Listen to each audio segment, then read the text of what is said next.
Bismillahirrahmanirrahim. Assalamualaikum warahmatullahi wabarakatuh.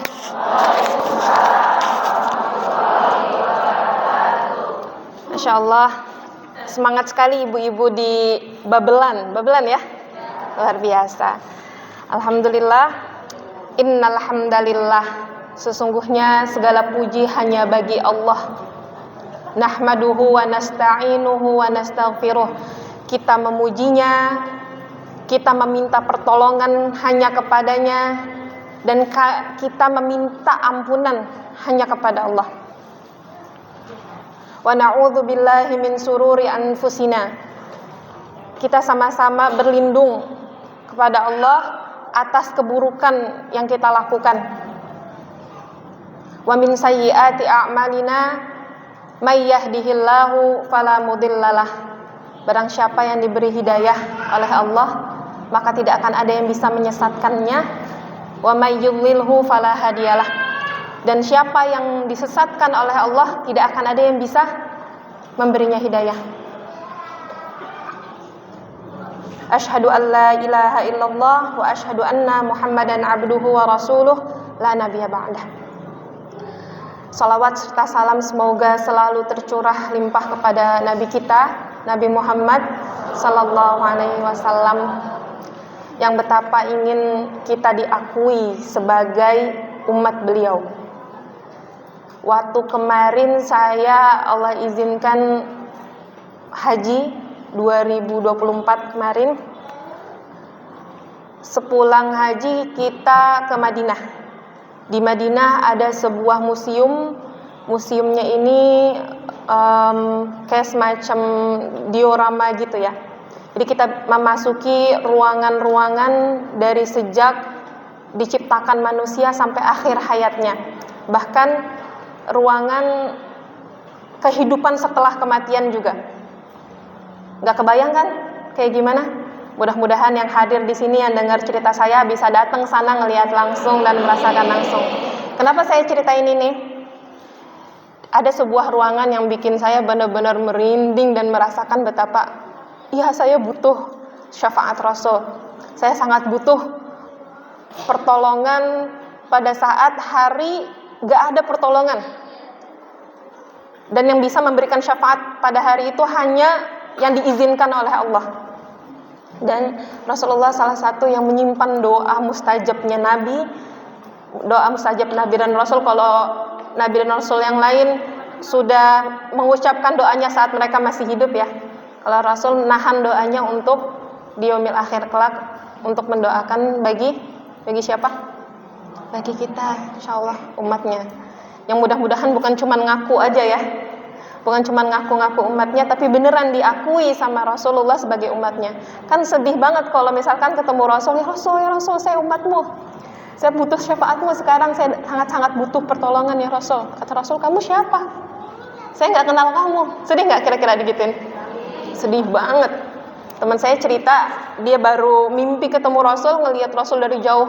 Dia lambai-lambai tangan, Rasul nggak peduli sama dia. Baru mimpi rasanya patah hati. Kebayang kalau kejadian langsung. Mudah-mudahan semua yang hadir di sini ini diakui sebagai umatnya Rasulullah Sallallahu Alaihi Wasallam. Karena datang ke majelis ilmu, datang sebuah majelis yang di dalamnya dibacakan ayat Al-Quran, dipelajari Al-Quran, isinya itu penuh dengan kebaikan, dan itu salah satu langkah kita membuktikan kalau kita nih serius jadi umatnya Nabi, ya, mengikuti jejaknya. Makanya saya datang ke Masjid Baitur Rahman di Babelan sini, masya Allah. Ya, alhamdulillah. Ibu-ibu semua, kita baru ketemu pada pagi hari ini, tapi ibu-ibu semua udah ada dalam doa saya sejak saya diminta untuk ngisi acara di sini. Udah saya doain semoga apa yang saya sampaikan, satu kalimat, dua kalimat, gak harus semuanya, ya. Satu kalimat, dua kalimat cukup untuk menjadi pintu pembuka. Hatinya bergetar saat nama Allah disebutkan. Cukup satu kalimat, dua kalimat yang Allah titipin lewat lisan saya menjadi jalan masuk keimanan yang semakin bertumbuh di dalam hati ibu-ibu semua. Sudah saya doakan dan saya minta didoain balik dong ya. Yang ngomong bukan berarti jauh lebih baik. Saya sebenarnya setiap kali disuruh ngisi, diminta untuk ngisi acara seperti ini tuh ada perasaan kayak, ya Allah, secara keilmuan, secara praktek, jauh, banyak, sangat banyak yang jauh lebih di atas saya. Ya, para ustazah di sini juga banyak yang lebih layak untuk ngisi di sini, tapi kenapa saya yang diminta untuk datang ya Allah gitu ya. Jadi mau datang ke sini tuh kontemplasi dulu banyak Bu, ngobrol ya Allah ngerasa nggak pantas tapi kudu jalan nih. Ya udah Bismillah, akhirnya saya punya cuma beberapa ilmu ya Allah yang Engkau udah berikan ke saya. Itu pun nggak semuanya saya paham, nggak semuanya saya mampu amalkan. Dengan semua keterbatasan ini saya berangkat ya Allah ke Babelan. Semoga dengan ridho Engkau akhirnya Engkau lancarkan proses penyampaian yang ingin saya sampaikan ini dengan judul Di Bawah Naungan Al-Quran. Di Bawah Naungan Al-Quran. Kenapa saya pilih judul ini? Mudah-mudahan nanti terjelaskan di dalam materi yang akan saya sampaikan. Sebelumnya, gak afdol saya ngasih materi, tapi belum kenalan dulu. Izin kenalan dulu Bu Ibu. Perkenalkan saya Nusaibah Az-Zahra. Alamat ada di situ, tanggal lahir ada di situ. Yang jauh ya kelihatan, nggak apa-apa ya. Saya nggak usah baca ya, nggak penting-penting banget. Ya, saya seorang murid dan guru Al-Quran, juga seorang penulis novel dengan judul Perjalanan Pembuktian Cinta. Novel ini diterbitkan di tahun 2017. Setelah 2 tahun suami saya yang seorang trainer dari Pola Pertolongan Allah, ada yang alumni training PPA di sini? Nggak ada, ya. Beliau seorang penulis juga nyuruh saya untuk nulis buku berdasarkan kisah yang saya alamin. 2015 dia nyuruh saya. Sampai 2 tahun saya nggak mau, karena saya pikir buat apa saya menuliskan kisah, ibaratnya kita curhat dijadiin buku, terus orang baca curhatan kita, buat apa kan gitu ya. Ya pasti ada banyak orang yang akan terkuatkan bagaimana kamu bangkit dari keterpurukan kamu, gimana kamu bisa kuat lagi menjalani hidup setelah kehilangan alasan untuk hidup gitu. Enggak, saya nggak mau. Sampai 2 tahun kemudian di tahun 2017 saya ikutan wisuda Al-Quran. Sebenarnya saya sudah menyelesaikan hafalan Quran di usia 19 tahun di sebuah pesantren tahfiz di Subang. Cuman begitu lulus dari pesantren, saya ngerasa saya butuh lagi komunitas untuk menjaga hafalan Quran saya. Makanya saya join lah ke lembaga namanya Al-Uthmani di Jakarta. Nah, di sana mengadakan acara wisuda Al-Quran. Saat diadakan acara wisuda Al-Quran itu, ustadz yang diundangnya ngomong gini, ibu-ibu sekalian, anak-anak muda sekalian, karena yang di wisuda itu ada anak muda, ada ibu-ibu, ada nenek-nenek juga, gitu ya. Sekarang udah bukan zamannya lagi penghafal Quran sekedar hafal untuk dirinya sendiri. Sekarang itu zamannya menghafal Al-Quran, menuliskan apa yang dia dapat dari Al-Quran.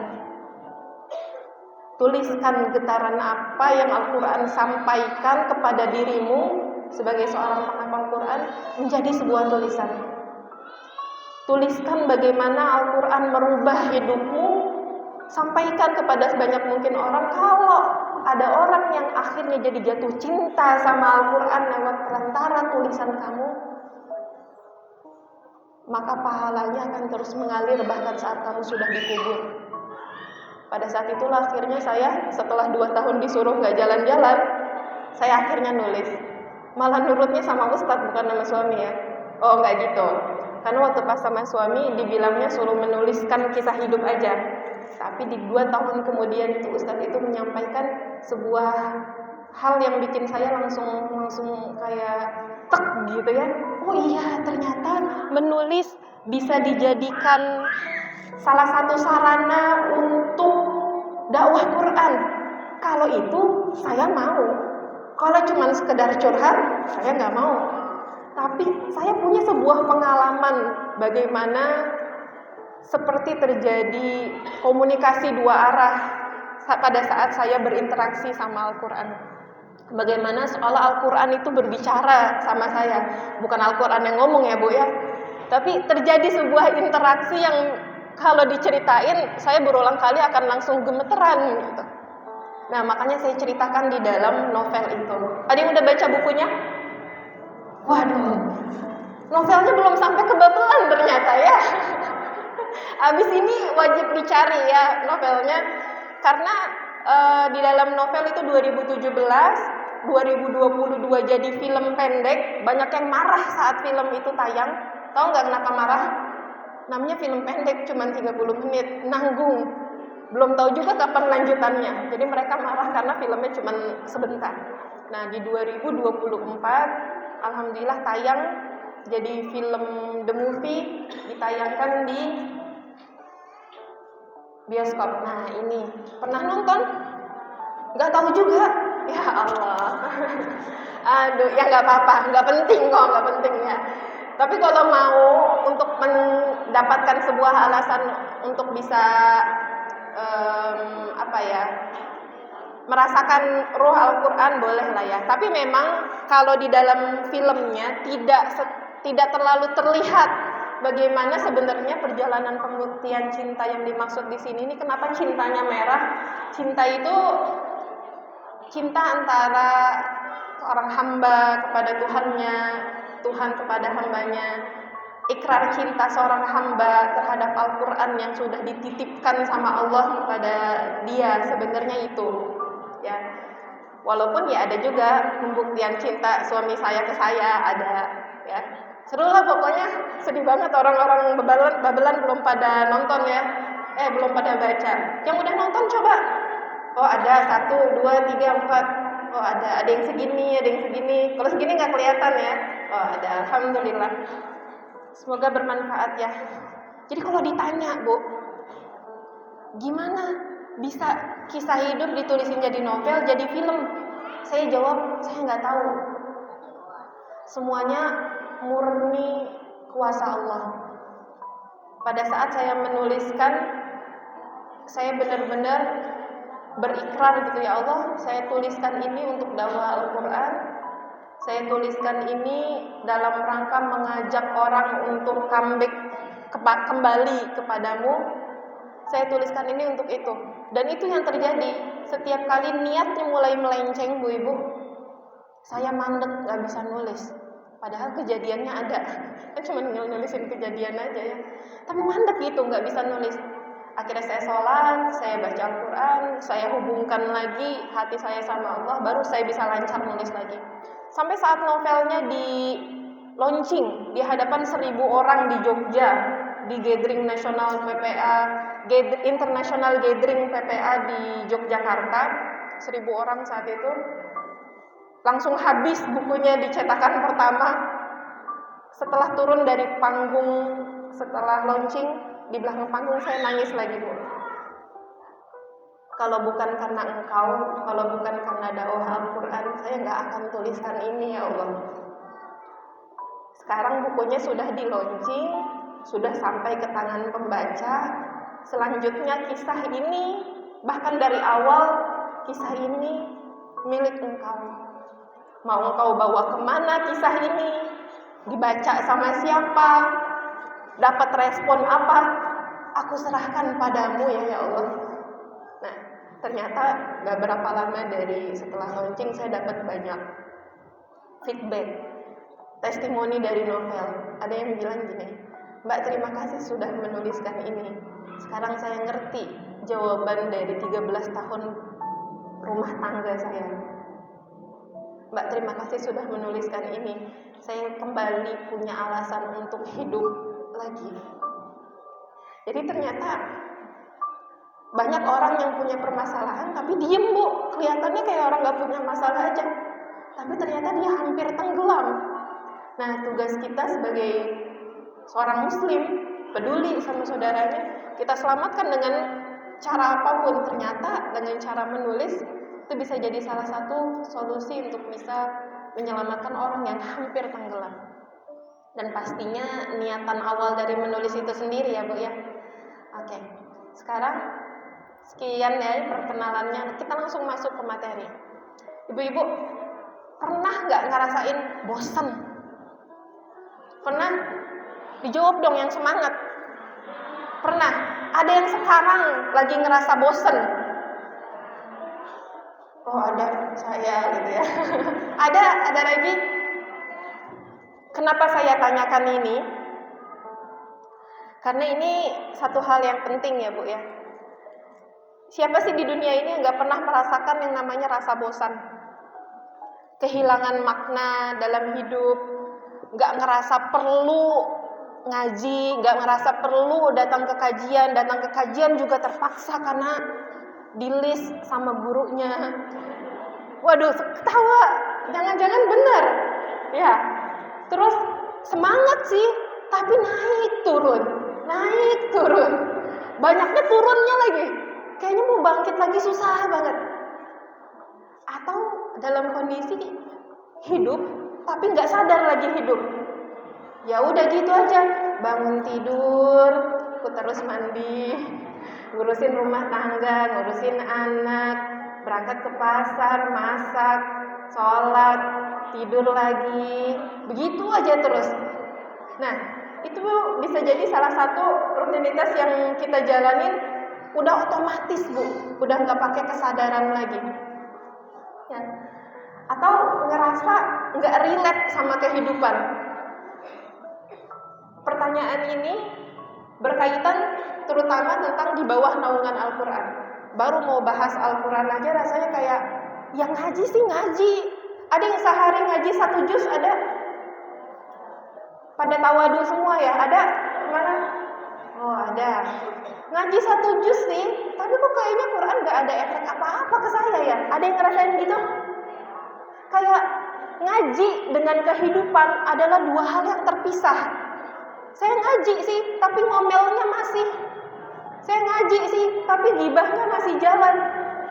Saya ngaji sih, Quran saya baca sih, tapi katanya itu mukjizat, tapi nggak ngaruh apa-apa di saya gitu loh. Apa yang salah? Suka bertanya-tanya nggak apa yang salah? Ya, ingin tahu apa yang salah. Ya, mudah-mudahan terjawab di sini. Kita main tebak-tebakan dulu, baru mulai materi udah langsung tebak-tebakan. Nah, ada kisah orang-orang yang ada di bawah naungan Al-Quran. Bukan kisah saya.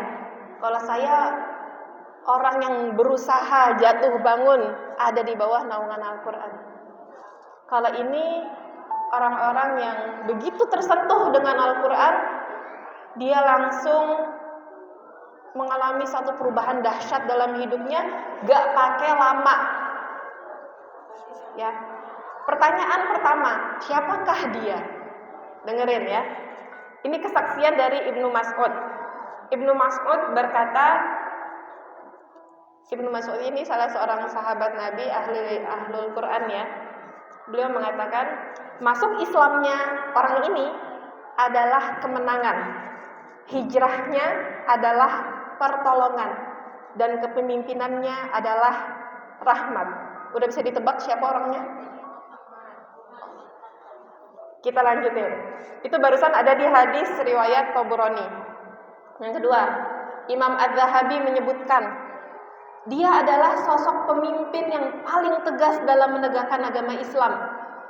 Semakin kuat dengan keislamannya, Islam semakin kuat dengan keislamannya. Dan dunia bergetar dengan ketegasannya dalam menegakkan keadilan. Dalam syiar alam an-nubala. Udah mulai ketebak? Belum.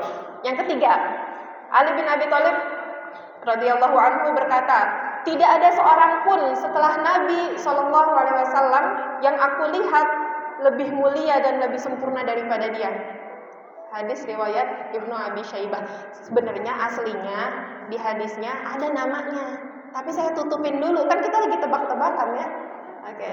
Itu yang ketiga. Kesaksian yang keempat, Imam Ahmad bin Hambal berkata, sesungguhnya setelah Abu Bakar, manusia yang paling utama adalah dia.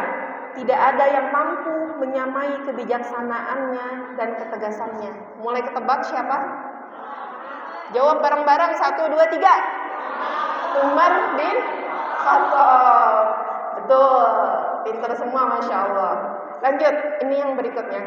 Siapakah orang yang berikutnya ini? Kesaksian dari Imam Ahmad bin Hambal. Beliau berkata, seandainya dia memberikan nasihat kepada seseorang, maka cukup baginya sebagai peringatan untuk dunia dan akhiratnya. Belum ketebak? Imam Ibnu Hajar Al-Asqalani menyebutnya, ia adalah pemimpin bagi para zahid. Lisannya dipenuhi hikmah dan setiap nasihatnya menyentuh hati manusia. Udah kerabat?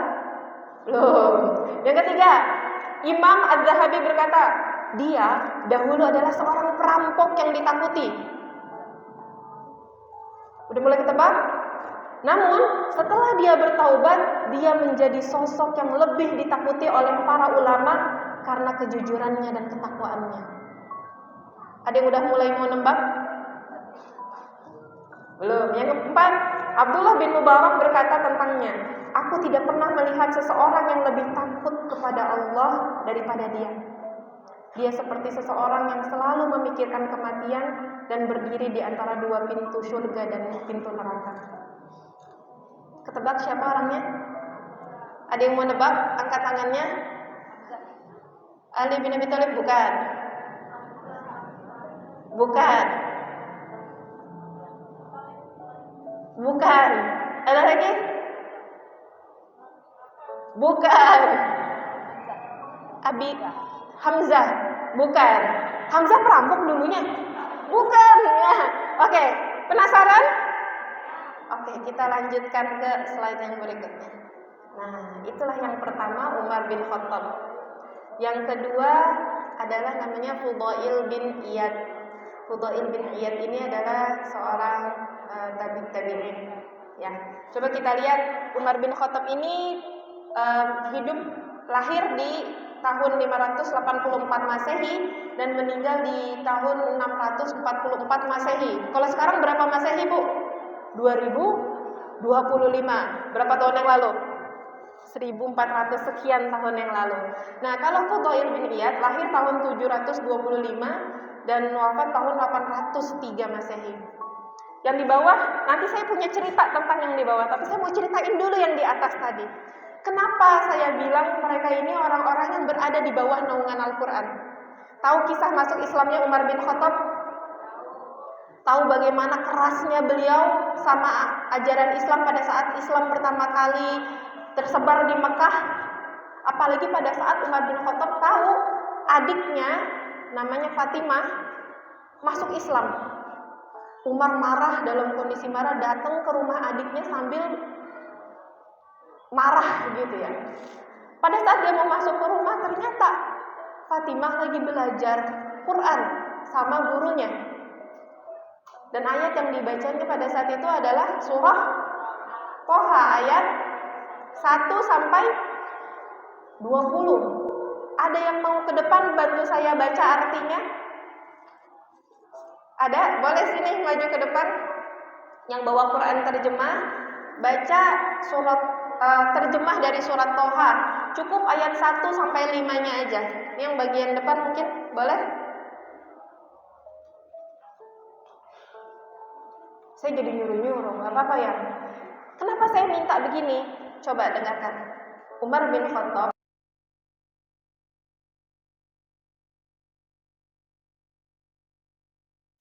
dan masuk ke dalam rumah adiknya dalam kondisi pingin tahu itu tuh apa. Dia mau merebut lembaran yang ada di tangan Fatimah, tapi Fatimah larang karena saat itu Umar bin Khattab masih dalam kondisi musyrik ya, belum masuk Islam. Dan lembaran Quran dilarang untuk dipegang sama selain non-muslim. Akhirnya dia minta dibacakan lagi ayat yang tadi dibaca sama adiknya itu. Coba, saya pada saat mendengar kisah itu, saya nggak berhenti sampai di situ.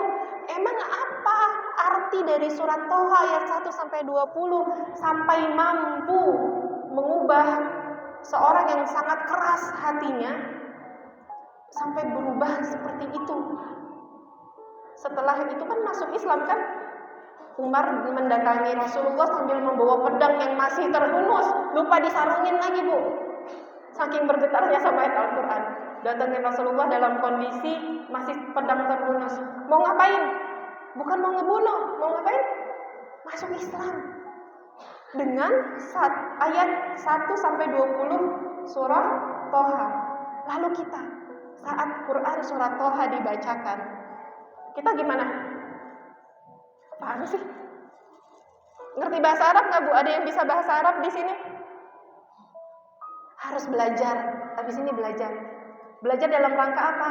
Supaya kalau Al-Quran dibacakan, tanpa perlu kita buka terjemahnya, hati kita udah bisa mengenali maksud dari ayat yang dibacakan. Kalau belajar bahasa Arab belum cukup, lanjutin kuliah di Studio Darul Hikmah. Jadi ngepromoin kampus saya ya. Di situ belajar bagaimana kita mengerti maksud Allah di dalam satu ayat Al-Quran. Kita kadang kalau baca Quran, udah baca terjemahnya pun masih belum ngerti ini tuh apa maksudnya gitu ya. Nah, kita belajar untuk akhirnya jadi tahu. Pas udah tahu, kita akan jadi orang yang berbeda dibanding kita yang sebelumnya. Seperti bagaimana Al-Quran mengubah Umar bin Khattab. Coba dibacakan dulu. Dibacakan langsung artinya. Karena kalau pakai bahasa Arab, waktunya durasi juga ya. Nanti artinya bahasa Arabnya dibaca masing-masing ayatnya di rumah. Terjemahannya akan dibacakan oleh ibu siapa? Yang mana? Boleh maju. Takbir. Allahu Akbar. Iya nih, Masya Allah. Baru disebutin saya lupa lagi. Maaf ya Bu ya. Oke, ada yang bergetar dengan terjemah yang barusan dibacain? Saya mau lihat. Atau kurang jelas suaranya? Oh, perlu saya bacain ulang? Oke. Jadi ayat ini pertama membicarakan tentang bahwa Al-Quran ini diturunkan bukan untuk bikin kamu jadi susah. Al-Quran ini diturunkan dari Allah gitu ya. Sebentar akan saya bacakan. Quran surah Toha. Surah keberapa itu Bu Ibu? Oke. Surah Toha. Toha.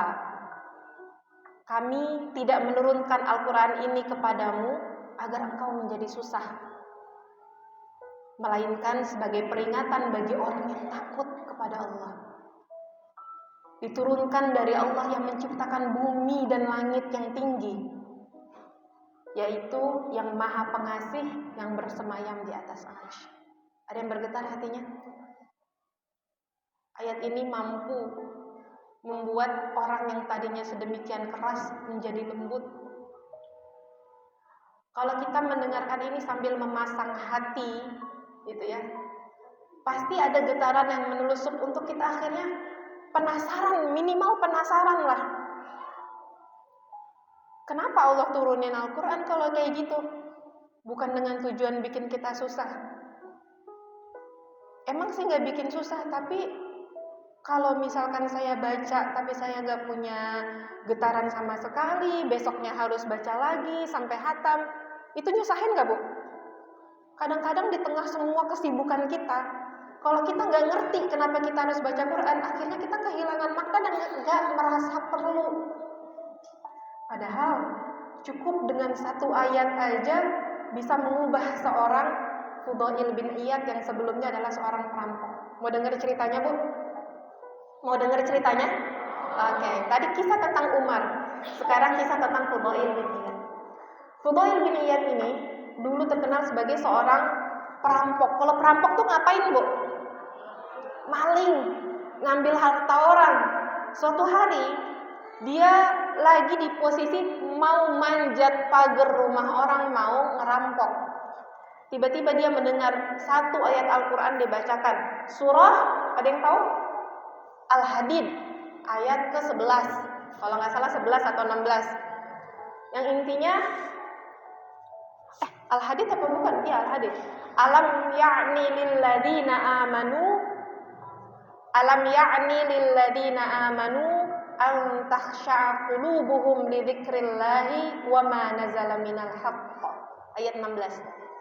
Belum tibakah waktunya bagi orang-orang yang beriman untuk secara khusyuk mengingat Allah dan mematuhi kebenaran yang telah diwahyukan kepada mereka.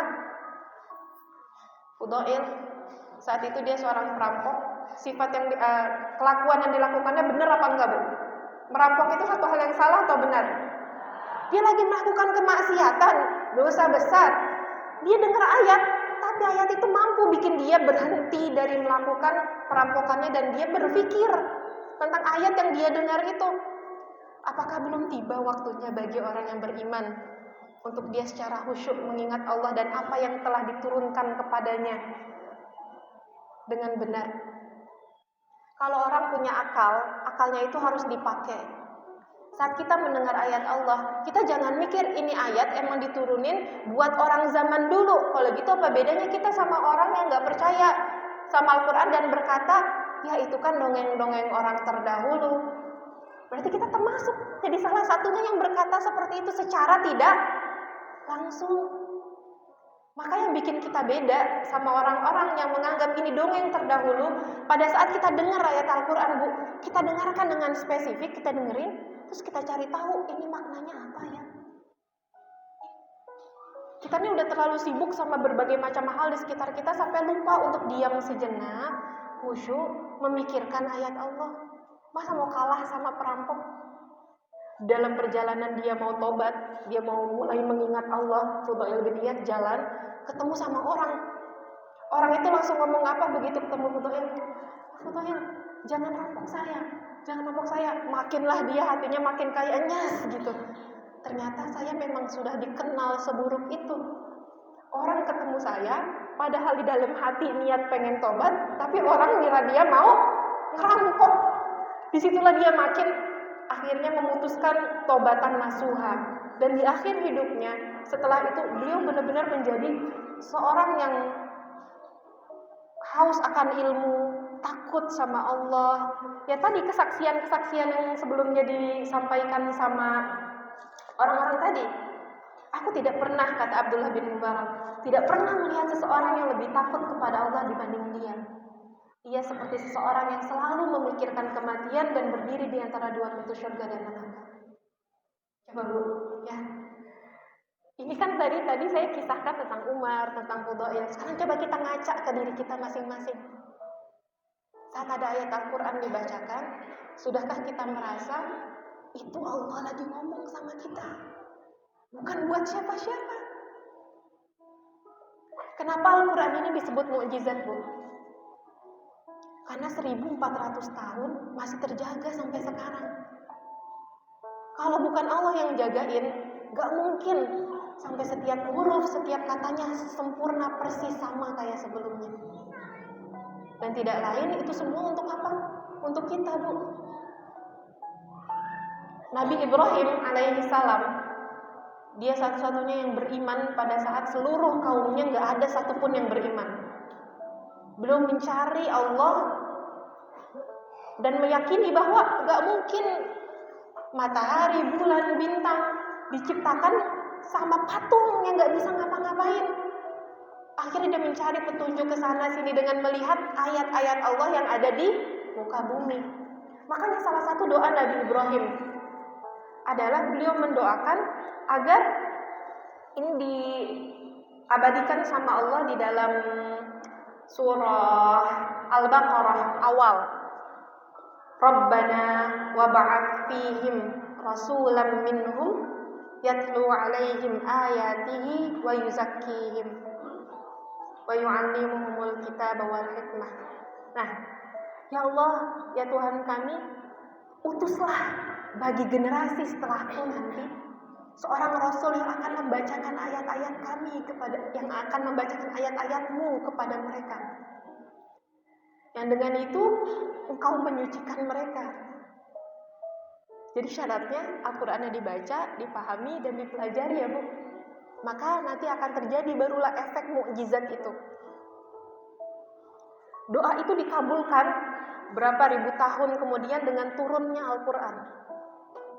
Makanya kalau mukjizat Nabi yang lain, belah laut, mengubah tongkat jadi ular, menghidupkan orang yang mati, ya kan? Terus apalagi mukjizat-mukjizat lainnya? mukjizat-mukjizat lainnya. Tapi kenapa mukjizatnya Nabi Muhammad Al-Quran? Kalau kita pikirkan apa istimewanya gitu kan? Tapi memang seistimewa itu. Tapi kalau kita nggak berusaha memahaminya, kita nggak akan ngerti di mana letak istimewanya. Makanya Bu, kalau kita belum menemukan keistimewaannya, jangan berhenti, ngajinya dilanjutin terus, ya.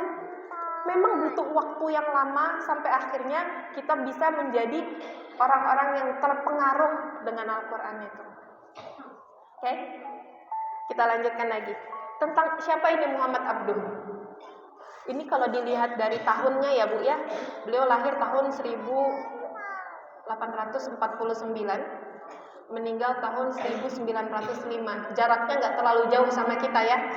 Nah, beliau ini adalah seorang penulis tafsir. Yang pada saat itu di Mesir, beliau dengan muridnya, beliau menyampaikan materi gitu ya, muridnya yang menuliskan namanya Muhammad Rashid Ridho. Ada sebuah kejadian yang ini bikin saya jadi, ternyata begitu cara memandang Al-Quran tuh ya. Nih, kisahnya seperti ini. Itu di situ. Tentang Muhammad Abduh, ada sebuah kejadian. Beliau pada saat itu sedang mengunjungi Prancis. Prancis sebelah mananya Indonesia, Bu? Ada yang pernah ke sana? Ada ya jalan-jalan lah di Eropa gitu ya. Nah, Muhammad Abduh lagi ada di Prancis pada saat itu. Beliau lagi ada di sebuah kafe, lagi makan roti. Dan saat itu lagi rame banget yang namanya Islamofobia. Orang-orang yang bencinya kebangetan sama Islam. Pada saat dia lagi di kafe itu lagi makan roti, ada seorang Prancis yang ngece dari jauh gitu ya, menghina dia. Karena Muhammad Abduh ini datang dalam kondisi pakai gamis, pakai pakai peci khasnya Al-Azhar, Mesir. Ya. Jadi orang langsung bisa tahu lah kalau dia ini orang Muslim. Nah terus pas sambil ngece gitu dia datang nyamperin Muhammad Abduh. Dia nggak tahu yang disamperinnya ahli tafsir ya kan. Ngomong gini dia. Katanya di agamamu itu ada yang namanya Al-Quran yang bisa menjawab semua permasalahan hidupmu ya. Semua persoalan di dunia ini katanya ada terjawabannya di dalam Al-Quran ya. Muhammad Abduh jawab apa? Ya betul. Oke, kalau emang benar ada di dalam Al-Quran semua hal yang ada di dunia ini, ada nggak caranya di dalam Al-Quran cara bikin roti? Sambil lebih situ dia ketawa ngejek gitu. Tahu nggak apa jawaban Muhammad Abduh? Ya ada. Mari saya kasih tahu caranya. Wah, pas saya baca cerita ini ada gitu ayat tentang roti. Saya coba inget-inget ayatnya, kayaknya nggak ada deh. Tapi ternyata dijawab sama seorang ahli tafsir itu ada. Ya udah, ikut sama saya. Akan saya anterin kamu melihat langsung bagaimana Al-Quran menunjukkan cara bikin roti. Jalan mereka dari kafe itu terus jalan berdua. Di tengah jalan orang itu ngomong lagi, yang benar, bohong apa enggak nih?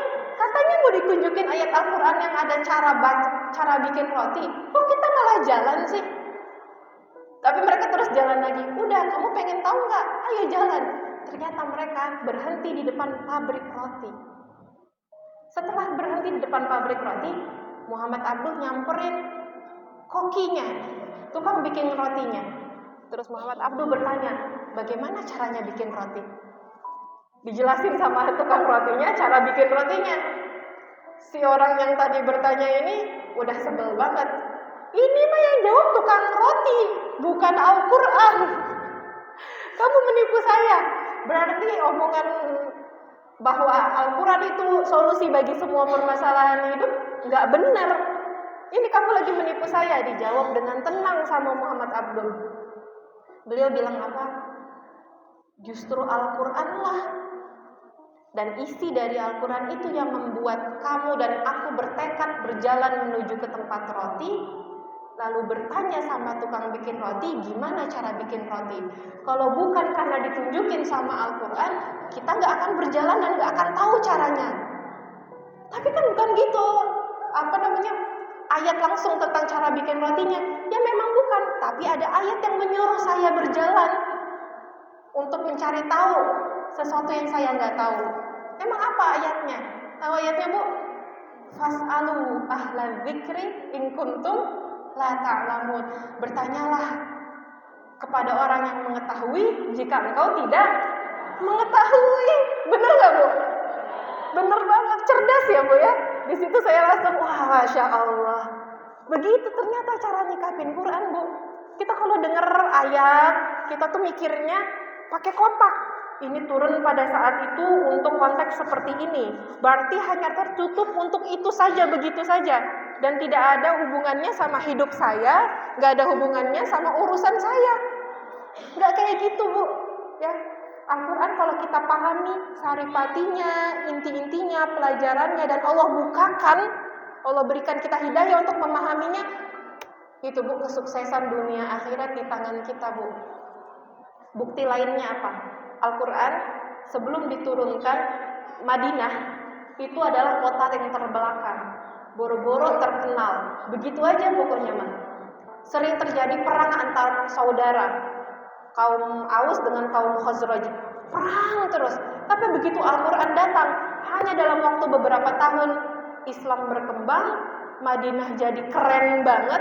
Bahkan disebut sama Abu Sufyan, Madinah itu adalah kerajaannya Muhammad. Padahal bukan kerajaan ya, Bu ya.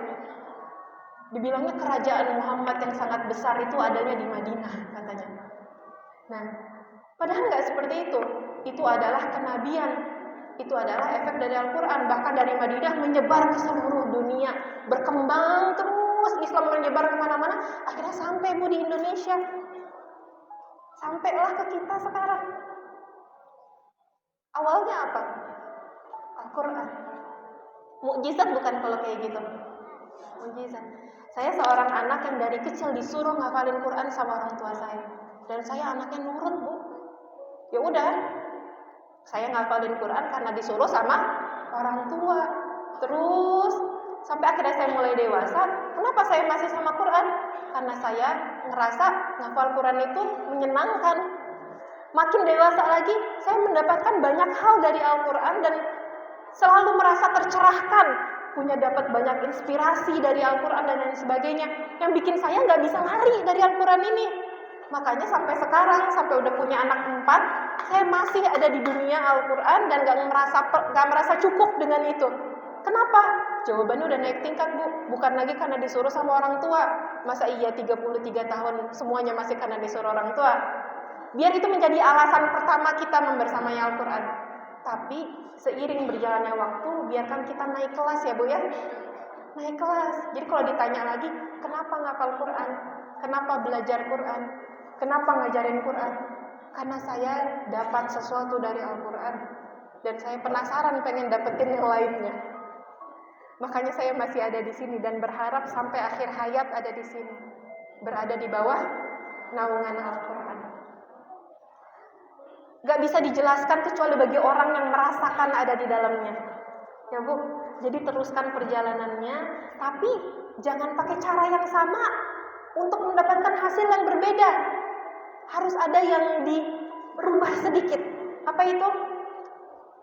Ini dia. Bagaimana Al-Quran bisa membangun sebuah generasi Al-Quran yang akhirnya bisa membangun karakter dan membangun perilaku. Al-Quran itu akhirnya bisa mengintegrasikan. Jadi apa ya? Apa yang keluar dari lisan, apa yang ada di hati, apa yang jadi akhlak, itu Al-Quran. Kalau Al-Quran cuma di buku jadi hafalan, akhirnya cuma ada di sini dan di hati. Malah bisa jadi nggak nyampe ke hati, cuma sampai di sini. Udah banyak contohnya. Orang yang bilangnya hafal Al-Quran, tapi akhlaknya jauh dari nilai-nilai Quran. Nah, untuk bisa mendapatkan bacaan yang lebih dari sekedar sampai di tenggorokan, perlu adanya bacaan tersebut dari ucapan awalnya kita masukin ke dalam hati, difikirkan, dibawa baper, dibikin romantis bersama Al-Quran. Satu hari satu ayat aja, Bu, cukup, gak usah banyak-banyak. Kalau tilawah 1 juz sehari gak apa-apa, tapi 1 ayat dibaca terjemahnya, difikirkan, direnungi sampai akhirnya bisa bergetar. Bahkan kalau bisa sampai nangis. Kalau udah sampai nangis, bangkitlah dengan getaran yang didapat dari Quran, ubah menjadi perbuatan. Makanya begitu saya selesai ngafalin Quran saat itu, saya bilang, ya Allah ini belum selesai. 30 juz ini baru ada di lisan saya. Saya berharap jadi hafizah Quran yang sebenar-benarnya. Bagaimana Al-Quran itu mengindahkan juga hati saya, ya Allah. Saya pengen juga Al-Quran itu jadi akhlak saya, ya Allah. Meskipun terbata-bata untuk memperbaiki diri, tapi saya pengen banget ya Allah, hafalan Quran saya juga mengindahkan akhlak saya, lisan saya, perbuatan saya. Tolongin ya. Akhirnya terjadilah kejadian yang akhirnya jadi film. Penasaran tonton filmnya? Saya punya tekad seperti itu sebelum akhirnya terjadi ujian untuk menguji tekad saya. Serius gak pengen jadi hafiz Quran yang sejati, yang bukan cuma sekedar punya hafalan tapi hafalan itu gak ngefek apa-apa. Dan terjadilah ujian tersebut, jadilah novel, jadilah film. Enteng banget ya ngomong jadilah novel, jadilah film. Padahal dalam perjalanannya, Bu, saya sempat benci banget sama Allah. Saya sempat marah banget sama Allah. Saya sempat meninggalkan Al-Quran begitu aja. Saya mau jadi orang biasa aja yang gak ngafalin Quran. Kalau ternyata ujiannya jadi ngafalin Quran seberat ini. Tapi ternyata begitu dijalanin, Bu, hidup susah dengan Al-Quran masih bisa dihadapi daripada hidup susah tanpa Al-Quran, tanpa obat, Bu. Sedihnya gak punya obat, gelisahnya gak ada obat. Bahkan saya sempat kepikiran mati waktu itu. Apa aku gak baiknya mati aja ya Allah, kalau hidup udah gak ada maknanya. Kalau saat itu saya mati, kita gak ketemu di sini ya, Bu. Salah satu bentuk pertolongan Allah di hidup saya apa, Bu? Al-Quran yang Allah izinkan saya pegang sebelum semua permasalahan hidup itu datang. Saya jadi punya peta jalan. Oh, kalau begini saya harus begini. Oh, kalau ngalamin ini saya harus begini.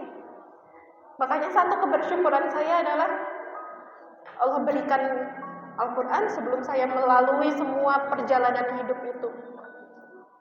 Karena itu yang akhirnya menuntun saya kembali menemukan cahaya setelah sebelumnya sempat melepaskan cahaya dan berada di kegelapan. Ya, tiap kita punya cerita. Mungkin ibu-ibu di sini yang diam-diam menyimak juga punya sebuah cerita. Ya, tapi pastikan cerita itu cerita yang membuat kita akan mengenangnya dengan penuh keimanan, ya, Bu. Jadi hal berat apapun boleh terjadi, tapi pastikan saat menghadapi hal berat itu kita menjalaninya dengan ngajakin Allah, minta ditemenin. Dengan cara apa? Deket-deket sama Quran. Karena Allah gak mungkin ngomong langsung sama kita kayak saya ngomong sama ibu-ibu kan. Allah ngomong sama kita lewat mana coba?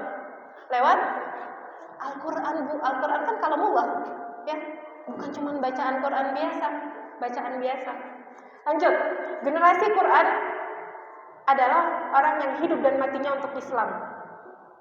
Mereka mendedikasikan hidup dan matinya untuk Islam, untuk umat Islam, dan dengan cara Al-Quran sebagai pedomannya.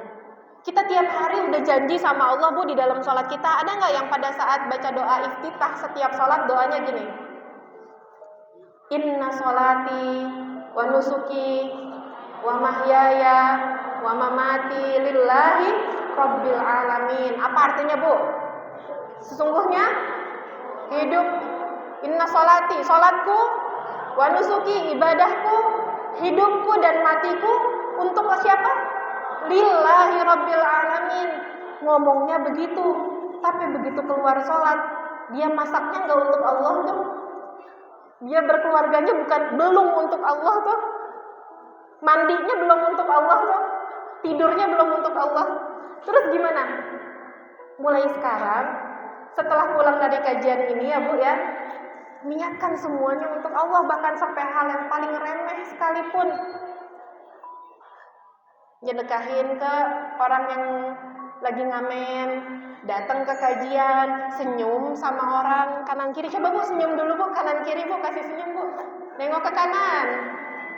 Ya, kayak senyum ke kiri, senyum. Niatin untuk Allah, ya. Ngomongnya kita niatin untuk Allah. Bangun tidurnya kita niatin untuk Allah. Nah, pada saat itulah Bu, saat kita membiasakan semua hal kita persembahkan untuk Allah, maka insya Allah nanti akan Allah bikin kita terbiasa untuk sesuatu yang jauh lebih besar yang kita persembahkan untuk Allah. Sampai ke mati kita untuk Allah. Dan yang selanjutnya adalah selalu tersambung dengan Allah. Setiap langkah mereka terhubung dengan Allah. Ucapan, tindakan, dan hati selalu terpatri dengan nilai-nilai ilahi. Di sini belajar ini ya katanya, belajar tauhid ya. Setiap sebulan sekali. Lanjutin Bu. Dan jangan cuma dipindahin dari kuping kanan keluar kuping kiri, atau cuma dipindahin dari omongan pemateri jadi catatan. Tapi diapain Bu? Diamalkan. Mulai sekarang pulang ke rumah, buka lagi buku catatan materi-materinya tentang bagaimana jadi hamba Allah yang benar. Mulai sekarang dipraktekin pelan-pelan, satu hari satu aja. Ya, 1 tahun ke depan kita akan jadi orang yang berbeda. Nah, lalu bagaimana kita meleburkan Al-Quran di dalam jiwa? Gimana caranya? Tadi kan saya bilang, jangan melakukan hal yang sama dan berharap untuk mendapatkan hasil yang berbeda. Kalau sebelumnya kita baca Quran, tapi kita nggak baca maknanya, berhentilah dan bertaubatlah. Kita orang apa Bu? Indonesia apa orang Arab Bu? Indonesia. Baca Al-Quran, pakai bahasa Arabnya aja, bahasa Al-Quran, itu pahalanya udah ada, bagus, banyak, dihitung per huruf.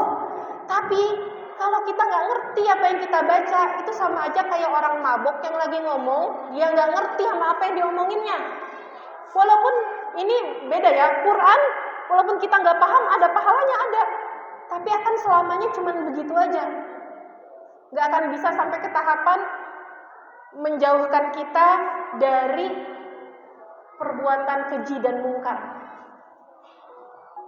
Kalau kita nggak paham sama apa yang kita baca, makanya setelah menjadikan pedoman, cara berikutnya adalah membacanya dengan khusyuk.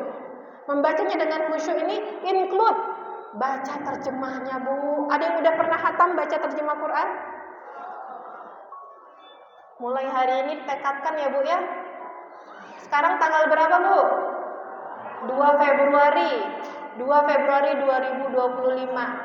Ketemu saya lagi mungkin setahun ke depan, kalau masih hidup ya Bu ya. 1 tahun ke depan kita ketemu lagi, jawabannya udah beda insya Allah Bu. Udah berapa banyak makna arti dari Al-Quran yang dibaca Bu? Alhamdulillah udah 365 ayat sejak pertemuan kita di 2 Februari 2025. Lalu selain dibaca, saya juga udah berusaha mengamalkan semampu saya. Coba dimulai dari 1 ayat hari ini ya. Dari kata pertama, Bismillahirrahmanirrahim. Artinya apa Bu? Dengan menyebut nama Allah yang Maha Pengasih, Maha Penyayang. Mulai sekarang kalau baca Bismillah, jangan cuma di lisan aja, dibikin romantis sampai ke hati Bu. Mau ngapain biasanya yang kita baca Bismillah dulu? Makan, masak. Makan yang gampang, makan. Bismillahirrahmanirrahim. Ya Allah, saya mau makan dengan menyebut nama Engkau ya Allah. Makasih udah kasih saya sepiring nasi dan lauk pauknya. Makasih berasnya dijagain dari hama sampai akhirnya jadi nasi di piring saya. Makasih ikannya dijagain gak dimakan sama pemangsa. Dari kecil, dari telur sampai jadi besar, sampai akhirnya digoreng jadi ada di piring saya. Makasih ya Allah sambelnya, cabenya, bawangnya. Kalau bukan Engkau yang menjaganya, dia tumbuh sampai akhirnya bisa diulek ada di piring saya. Gak bisa. Betapa maha baiknya Engkau, maha penyayangnya Engkau. Itu Bu, mau makan nangis dulu Bu. Ya. Itu baru 1 kata. Apa Bu tadi? 1 ayatnya? Bismillahirrahmanirrahim. Dan ingat-ingat lagi, kita mau ngapain lagi? Biasanya baca bismillah, mau minum. Bismillahirrahmanirrahim. Ya Allah, makasih airnya dikasih yang bersih ya Allah. Di dalam kemasan perjalanan air ini sampai ke meja saya, disediakan di sini tanpa saya perlu berusaha. Kalau bukan karena kasih sayang Kau, nggak bisa ya Allah. Apalagi kalau diminum ya Allah, bismillah. Ya Allah, adem banget, enak banget lewatin tenggorokan.